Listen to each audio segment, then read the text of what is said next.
Bonjour à tous, merci d'être venus à ce colloque édifice.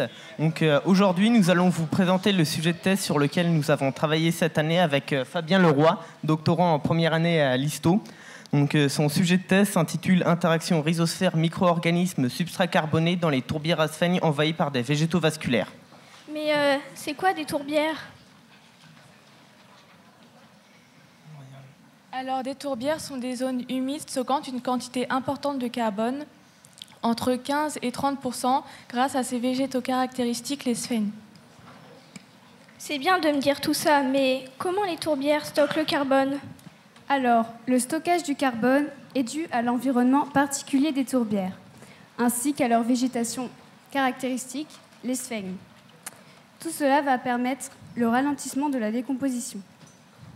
En effet, l'eau étant un milieu anoxyde, autrement dit sans oxygène, la décomposition est ralentie. Ainsi, la matière organique va s'accumuler et se fossiliser sous forme de tourbe. Cela va donc stocker le CO2 à long terme et diminuant de cette manière les gaz à effet de serre et donc le réchauffement climatique. Mais cela va prendre extrêmement longtemps. Et il y en a beaucoup ? Parce que j'en ai jamais vu.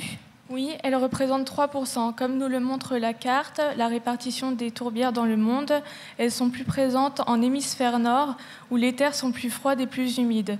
Elles sont présentes au Canada, en Amérique du Nord, en Asie et quelques-unes en Europe. Comme nous le montre cette seconde carte, la température va augmenter dans le monde durant ces prochaines années, et plus particulièrement en hémisphère nord, où se trouvent les tourbières. Je ne comprends pas. En quoi c'est intéressant vos histoires de chaleur ?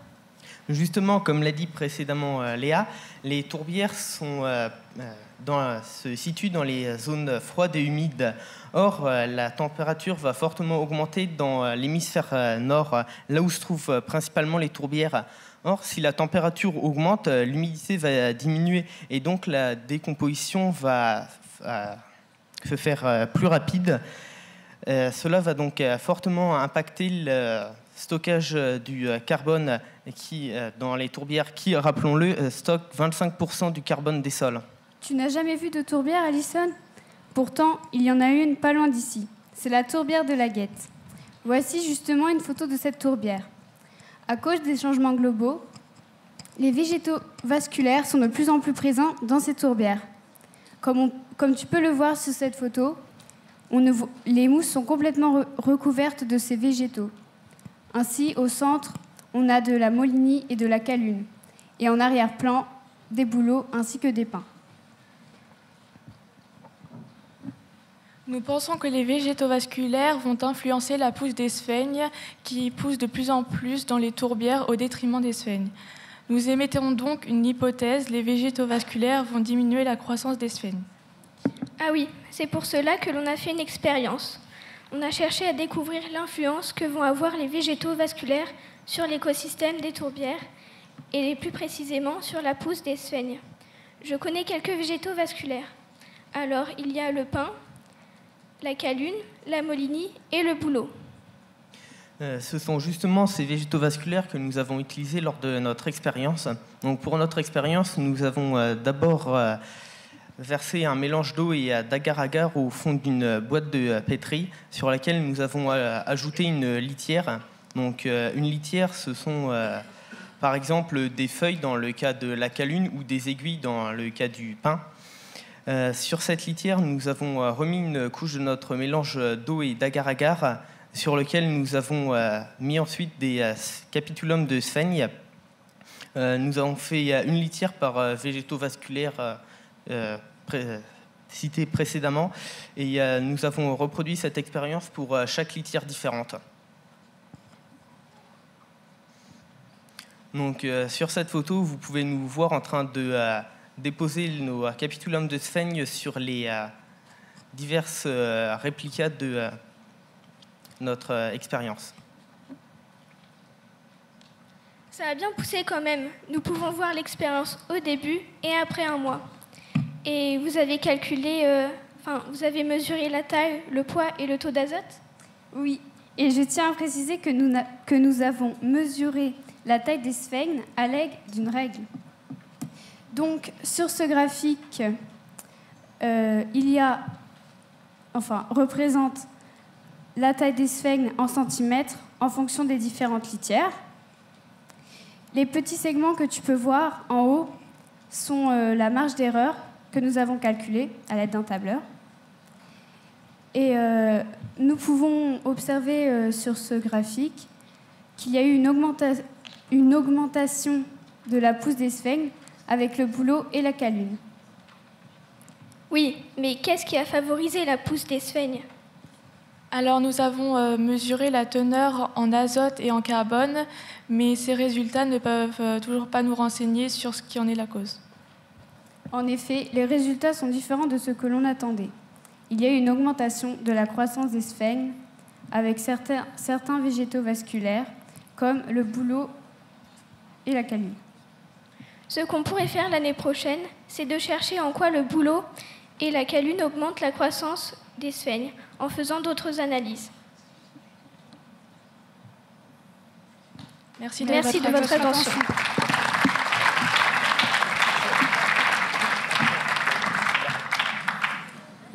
Alors là, c'est la première fois de la journée que je vois un résultat scientifique, c'est-à-dire un résultat avec des barres d'erreur. C'est remarquable, hein. Est-ce que vous avez appris ce que c'est qu'une barre d'erreur, comment les faire et à quoi ça correspond? Oui. La barre d'erreur se mesure avec l'écart type sur le nombre de réplicas et donc elle sert à avoir la moyenne de la marge d'erreur obtenue lors des résultats parce que tous les résultats obtenus, par exemple pour la taille des sphènes, elles ne seront pas toutes comprises précisément dans cette moyenne. Elles peuvent avoir un certain écart de la moyenne. Oui, mais absolument. Je suis... Comment? À l'histo, on connaît les barres d'erreur. Je vais dire ça au directeur. Oui. Pendant qu'on y est, il ne suffit pas de calculer les barres d'erreur, il faut calculer la significativité, la différence, c'est-à-dire le P. C'est-à-dire, est-ce que les différences sont vraiment significatives entre les barres? Donc, il y a à la fois les barres d'erreur et puis le test T à faire. L'an prochain, oui. Voilà, ça marche. Ah ouais. Oui, donc là, pour le bouleau et la calune, c'était significatif. Mais bon, je ne me suis pas attardé sur comment on faisait encore la significativité. Non, mais quand même, quand on retourne sur le graphe, là, on peut se poser la question, est-ce que les barres d'erreur suffiraient à expliquer à dire que, non, en fait, dans le cas du bouleau ou de la calune, le résultat pourrait être celui qui était attendu? Et là, la réponse est non, parce que l'écart est plus grand que ce qui figure dans la barre d'erreur. Il est plus grand que la barre d'erreur. L'écart entre la valeur pour le bouleau, par exemple, et la valeur attendue est trop grand pour être... Là, c'est vrai, il n'y a pas les étoiles. Ouais, ok. Non, donc, bravo pour déjà leur avoir enseigné ça, hein, parce que c'est le b.a.-ba de la démarche expérimentale, c'est d'en connaître les limites, de toujours en contrôler les limites, et de savoir dans quelle mesure on peut affirmer un résultat. Par exemple, sur le réchauffement climatique, on met des barres d'erreur. Malgré ça, il y a des gens qui ne nous croient pas. Mais nous, on peut affirmer, parce qu'on a les barres d'erreur, parce qu'on prend toutes les précautions, que le réchauffement climatique, il va vous arriver, à vous. Nous, on est les papilles, mais vous, vous allez avoir chaud. Oui ?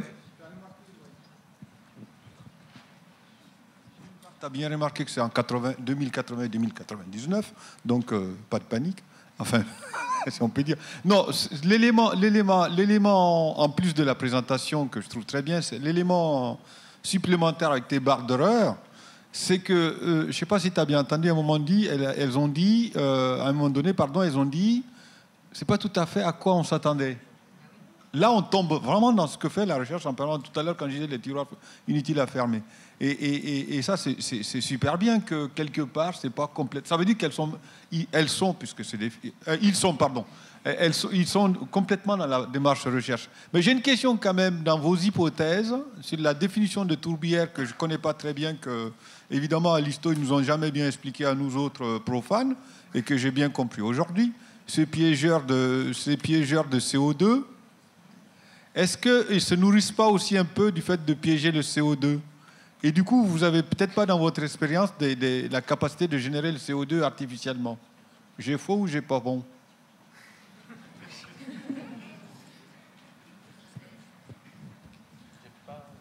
Le CO2 a été donné, les tourbières piègent les CO2. Vous avez voulu recréer des tourbières en expérimentation. Non? Non. Pour le moment, on va dire qu'on est plus dans la restauration des tourbières, dans la création. Vous êtes dans la restauration? Voilà, C'est l'espoir. Ouais. voilà, pour le moment, c'est plus la restauration des milieux, on va dire, on va dire comme la tourbière de la Guette, un peu abîmée.